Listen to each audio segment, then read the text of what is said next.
ଆଜିର ପଖାଳ ଦିବସରେ ଆସନ୍ତୁ ପଖାଳ ଖାଇ ଆମର ପୂର୍ବପୁରୁଷଙ୍କୁ ମନେ ପକାଇବା ଏବଂ ସୁସ୍ଥ ରହିବା। ଆମର ପୂର୍ବପୁରୁଷ ପଖାଳ ସହିତ ସାଧାରଣତଃ ଲେମ୍ବୁ, ଲୁଣ, ଲଙ୍କା ଏବଂ ପିଆଜକୁ ନେଇ ଶାନ୍ତିରେ ଖାଉଥିଲେ, କିନ୍ତୁ ଆଜି ଆମେ ଆମର ସ୍ୱାଦ ପାଇଁ ଆମେ ବ୍ୟବହାର କରୁଛେ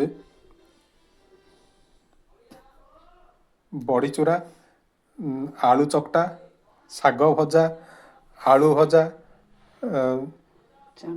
ଚଣା ଭଜା, ଆଳୁ ଏବଂ ମୁନିକା ଭଜା, ଆଳୁ ମୁନିକା ବଡ଼ି ବେସର, ଏସବୁ ଆ ସହିତ କେହି କେହି ଆମିଷ ଖାଇଥାନ୍ତି, କିନ୍ତୁ ଆମେ ସେସବୁକୁ ଆଜି ବାଡ଼ିନୁ। କିନ୍ତୁ ସର୍ବଶେଷରେ ଚଲା ପିଇବା ନିହାତି ଦରକାର, ଯାହାକି ଆମର ହଜମ କ୍ରିୟାକୁ ଅଧିକ ତ୍ୱରାନ୍ୱିତ କରିଥାଏ। ତେଣୁ ଆସନ୍ତୁ ସମସ୍ତେ ମିଶି ଆଜି ପଖାଳ ଖାଇବା।